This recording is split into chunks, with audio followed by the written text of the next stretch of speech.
Do you guys know what extrapolate means? I mean, it's a hard thing to do on a board here freehand.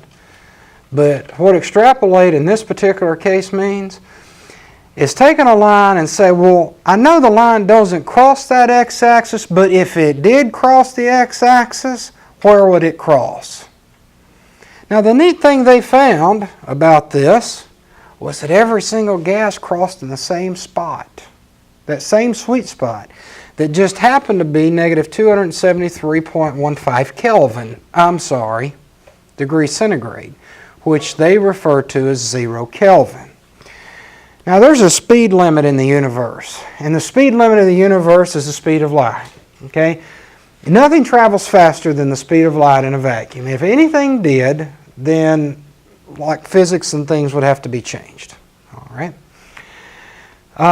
Nothing that we know of as of today does stuff like that. Okay, now this is also a speed limit, quote unquote, a temperature limit. Nothing gets colder than 0 Kelvin. There's been lots of people try, and they've never been able to make 0 yet. And last I heard, they were like at 10 to the minus 9, all right, or 10 to the minus 6. So they're getting close to 0, they just have never been at 0. So that's important if you're doing like gases, where you have volumes in there, because here's the thing, you cannot have a negative volume. You cannot have negative pressures. I mean, you have to have liquid or no liquid, but you can have like negative water, all right? So that's why this Kelvin deal is worth talking about. So, as you guessed it, what would you do if you had to convert back and forth? Well, the first one is simple, and that is if you're converting between these two. One of the things you'll notice, they're linear. What do I mean by linear? I mean that there's exactly 100 spaces between here and here, and exactly 100 spaces between here and here. So what does that mean? Well, anytime you've got a degree centigrade, all you have to do is add 273.15 to it to get a Kelvin temperature. There is your first temperature conversion formula. If you'll flip to the back of your book, like back there where you see cardboard, they have a little cheat sheet for you. Now, you're not going to get that cheat sheet on the test, all right? You will get the conversions as I've promised you. But these right here, the formulas, you have to know how to go back and forth because that happens so frequently in chemistry, you need to know how to do that, all right? Now, what's another one there? Do you see 1.8 degrees centigrade plus 32 equals your degree Fahrenheit temperature? All right, so when would you use this thing? You would use this thing if you knew a degree centigrade temperature, okay? And you wanted to go to Fahrenheit, for an example. You're watching the news in Spain. The weather lady tells you it is 30 degrees outside. What is the temperature? All right. Well, first off, in Spain, they're going to be using the degree centigrade deal, so that's 30 degrees centigrade. Add 32 to it. And what is my degree Fahrenheit?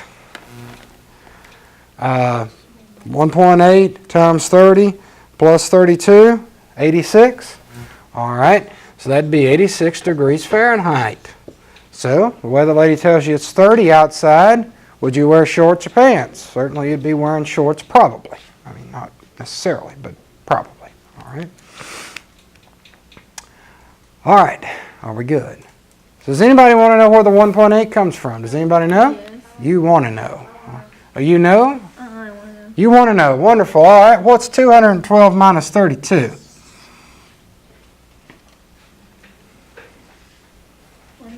180. Okay. So what is 180 divided by 100? 1.8. All right. You got your answer? All right. Where's the 32 come from?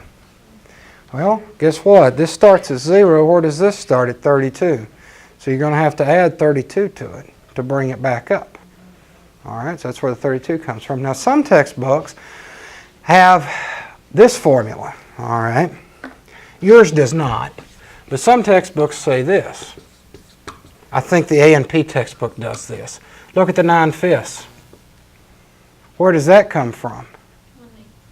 What's that now? 180 divided by 100, right? Because if you simplified this fraction, it would be 18 divided by 10. 2 into 18 goes 9 times. 2 goes into 10 5 times. Right? All right. So, you know, a lot of times in science, I mean, we got reasons why things happen. All right. Now, what if you want, let's see, one more here. What if you wanted, if you had a degree Fahrenheit and needed a Celsius? What would be the formula? Can you guys get that from this? Degree Fahrenheit minus 32 divided by 1.8 equals the degree centigrade thing. What did I do? I just algebraically rearranged that. All right. So these three equations right here, actually these two equations, the first two, will get you back and forth between anything. Now you might have to algebraically rearrange something. All right. But they will get you back and forth between all of your temperature scales. All right. Are we good? Okay, let's take a break and come back and do some more.